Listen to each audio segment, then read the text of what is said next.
report. Breer from Sports Illustrated. Were you surprised, and what do you think happened here? No, I think what happened was the Bucs sort of smelled a rat and knew all along that something was going on. And you heard the way they talked at the Combine, right? Yeah, like it was Bruce great. Arians said, I loved it. You got to give me 5 first-round picks for him. Jason Light says, we're leaving the light on for you.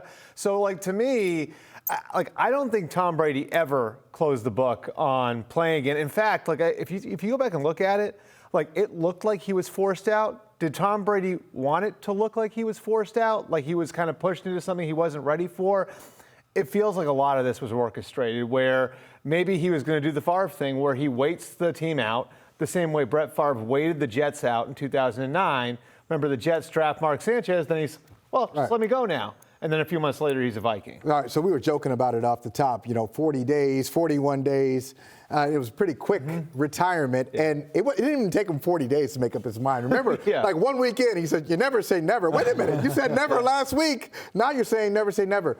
Why retire in the first place the way he did? Why did he feel compelled to put a statement out there when he was just going to turn around? I don't think he wanted to play. I think when he did that, he didn't want to play for the Bucs again. And I think he wanted to open up the possibility that he could play for somebody else. Where the Bucs really trapped him, and this is what's really interesting about it, was they basically said to him, if you're going to play in 2022, and they said this publicly, it's going to be for us, right? So then you get closer to free agency, and now he's staring down the barrel of what that team could look like if he's still retired at the beginning of free agency. And now all of a sudden, guys like Carlton Davis and Leonard Fournette and Alex Kappa and Ryan Jensen and all these free agents they have are making decisions based on a Bucs team that doesn't have Tom Brady. So I think at that point, he's got to look at it and say to himself, my God, if I don't unretire now, the Bucs are going to be, the cover is going to be completely bare here, and I might be stuck with a really bad team. All right, real quick, though, you said you didn't want to play for Tampa. Why not? Is it Arians? I don't know it was specifically Arians. I think there's just been a philosophical divide that they've been able to manage over the last couple of years that became more difficult to deal with this year. If you were down there, and I think if you guys walked into one of the practices, it would look to you like it was Tom Brady's operation. He was running nearly everything. In the offseason, the coaches took the younger players and had them in OTAs and almost like a developmental camp. Tom Brady ran the veteran camp himself. And so I think there was a lot on Tom Brady to run a lot of facets of the organization on his own, because I think he wanted what was the standard here to apply down there. So if he thinks they weren't going to be competitive unless he came back now, I think he's underselling them. I've said that all off season. They were able to franchise Godwin without him. That division for now is wretched. If Deshaun Watson ends up in Carolina, maybe that's different. But that division's a joke. The conference is down. Yeah.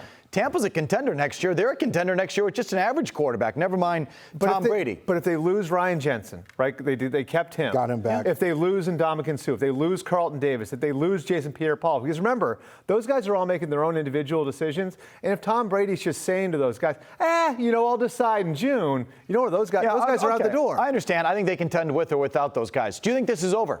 Because there's some people out there who think that Brady coming back now opens the door for Tampa to trade him, that if he had waited till the offseason, that is not working with Tampa, that never would have. But did he go to London? Did he grovel with the Glazers and say, look, I'll say I'm coming back. Now you have me in your back pocket, and now we can work on a trade. I don't believe that, but I think there's some people out there who do. I think the Bucs have shut the door on it, and I think that's why he's back when he's back. I think the 49ers are leaving the light on for him, and I think Tom Brady has more relationships in that Niners organization than people realize. And so I personally think, the Niners feel like they're in a really strong spot now because they've got Trey Lance, who they feel good about, but maybe could use a little bit more seasoning. So if we got to go with Trey Lance, we'll go with Trey Lance. In the meantime, we've got a championship roster that went to a championship game that was in a Super Bowl 3 years ago. And hey, if Tom Brady wants to walk into this, if there's some way we can acquire him in July or August, we're ready for that too. All right, the answer can't be Alex Guerrero. Who does he want to be the head coach, though, of the Buccaneers? Is there an Arians divide? No, Arians protested too much when it came out, and he was cussing. He was out of control when people said, hey, the reason Brady walked away or Brady was bristling is because he didn't really get along with you. There's some smoke there, right? And I think the ship sailed on there being a coaching change now. But I think if we're up to him, it probably, at this point, among the guys who are available, Bill O'Brien.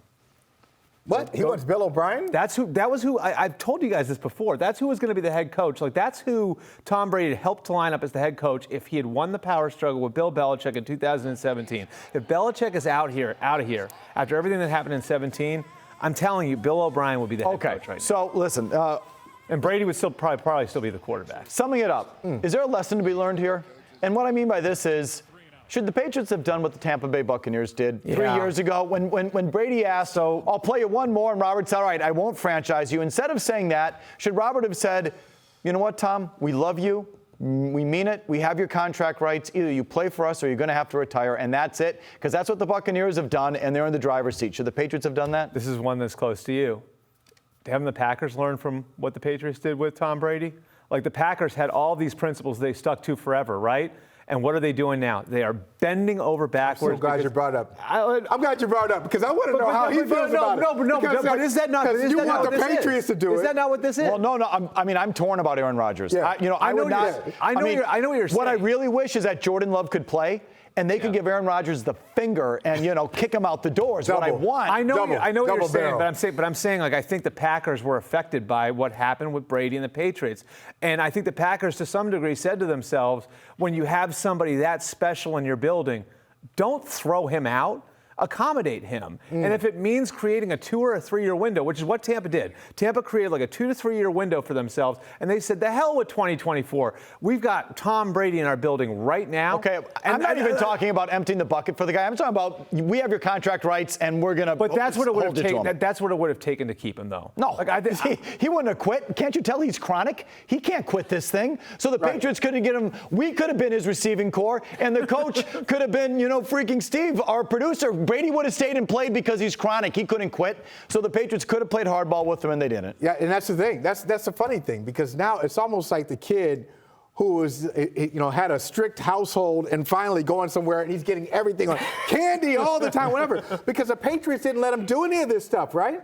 And if they had just given him, Bert, if they had given him the Drew Brees deal, the 2 year, $50 million deal, right? He would have taken it. Yeah, even if not, that's the problem. Even if they just said, Tom, you're not going anywhere, he wouldn't have gone anywhere. That's right. I mean, they could have done that too.